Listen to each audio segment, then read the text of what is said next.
Mr. Ryan, right? Yeah, look at these numbers. N times n metric. In mathematics, n times n metric. And in Python, we can have this array, two-dimensional array metric, right? So let's look at this. 3 times 3 metric. So the rows are 3, 2, 1, 1, 7, 6, 2, 7, 7, and the columns are like this. Our task is to find out the number of pairs are equal to each other. So for example, the row I and column J, if they are equal, let's count how many of it. So for example, look, 277, right? This is 277 and then 277. So there's one pair, this pair, this pair. So we return 1. And how about this? How many pairs of these are equal? The rows and columns are equal to each other. Can you count? 1, 2, 2.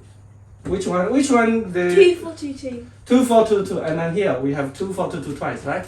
So look, this one and this one pair. This one and this one 2 pairs. So any more? Yeah, 3, 1, 2, 2. Okay, 3, 1, 2, 2. Okay. So look, 3, 1, 2, 2.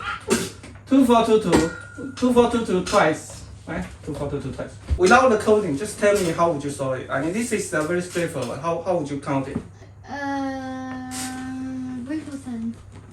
Brute forcing is a good way, yeah. So brute forcing, so we can just go through each row. For example, if we go through this row, each row, 3, 1, 2, 2, then we count how many of columns are equal to it, right? If there's 1, then we plus 1. And then we go through the second row, and we go through it, right? Third row, and then we check the columns and count the columns with the same numbers that equals to the rows, right? Okay, for brute force, the time complexity will be huge. Why is that? Because look, we have to go through each rows. There are n rows, right? There are n rows. And for each n rows, we want to times up the n columns, right? We need to compare if they are equal, right? We have to compare equal, so we have to times another n. O(n) cubic. To count each one if it match each other. If it is, then we increment the 1, right?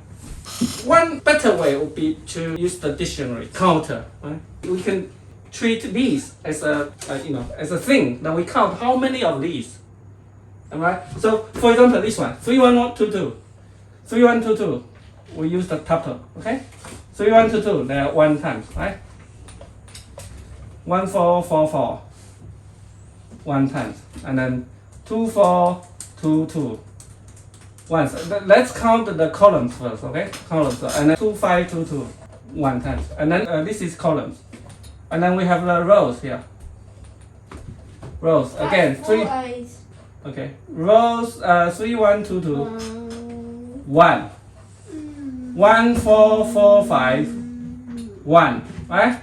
And then 2, 4, 2, 2. 1. 2 times, right? But as long as we can count this, then what's the answer? What's the answer of this? How do we get 3 out of these numbers? So first of all, 3, 1, 2, 2. We times look, this is 1, and we find the corresponding key, which is 3, 1, 2, 2. So 1 times 1 plus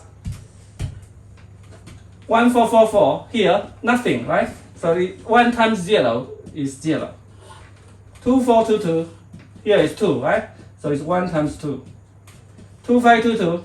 There's no 2, 5, 2, 2 here. So it's 0. So the answer is 1 times 1 plus 1 times 2. Am I right? 3. Yeah, it's 3. Okay. So look, we separate the counting by the rows and columns. Then we sum it up, right? If this key is not existent in the other one, so it's default by 0. We can use the default dictionary or the counter, right?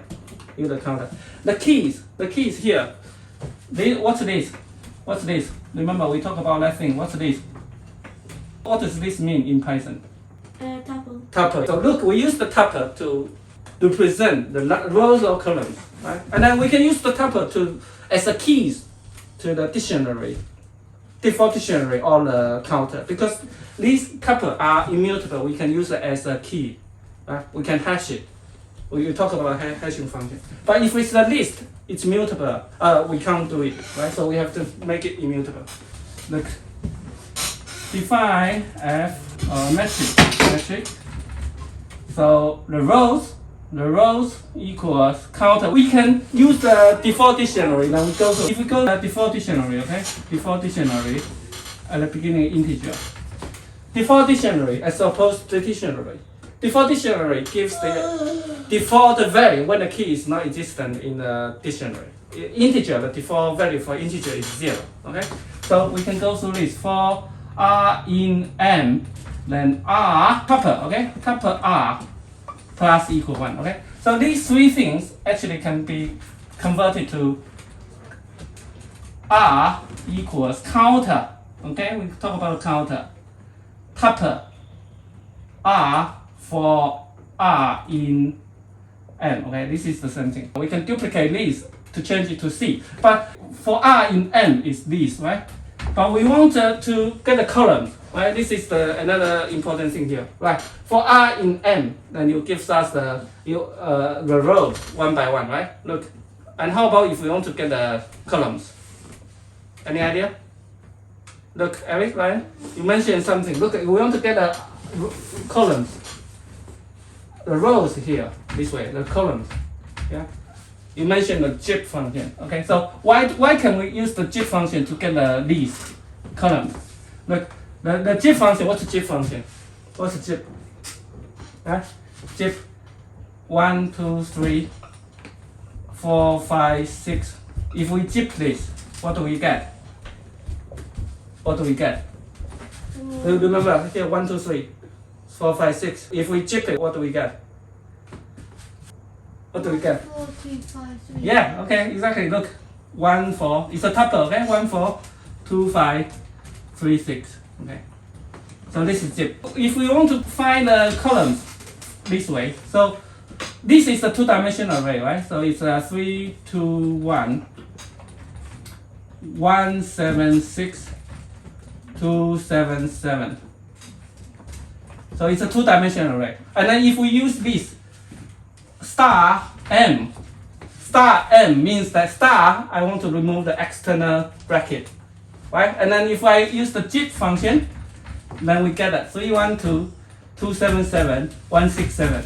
So 312, 277, 167 is exactly what we are looking for. We want to get the columns. Right? So if we want to duplicate this, we have to change this for R in zip star M, then we get the columns, and C tuple C plus equals 1. Now we can return sum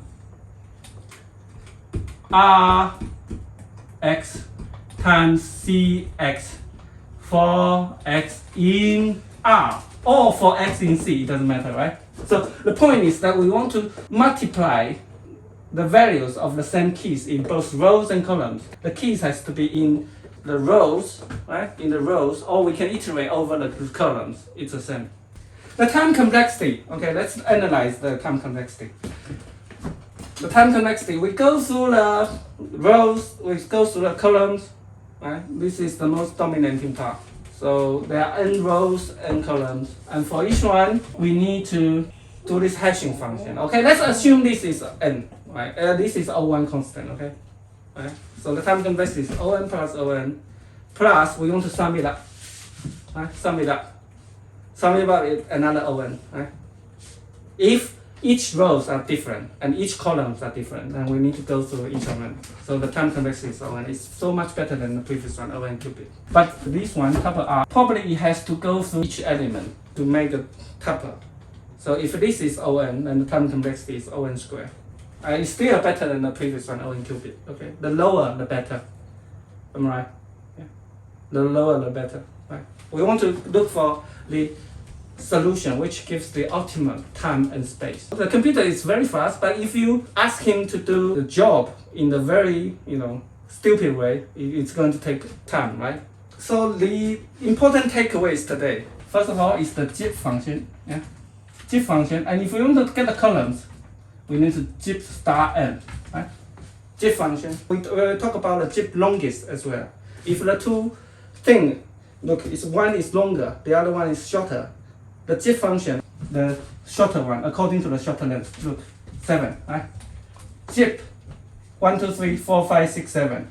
Then the result will be 1, 4, 2, 5, 7, 6. If I have zip longest, then you will have actual element which is non 7, okay?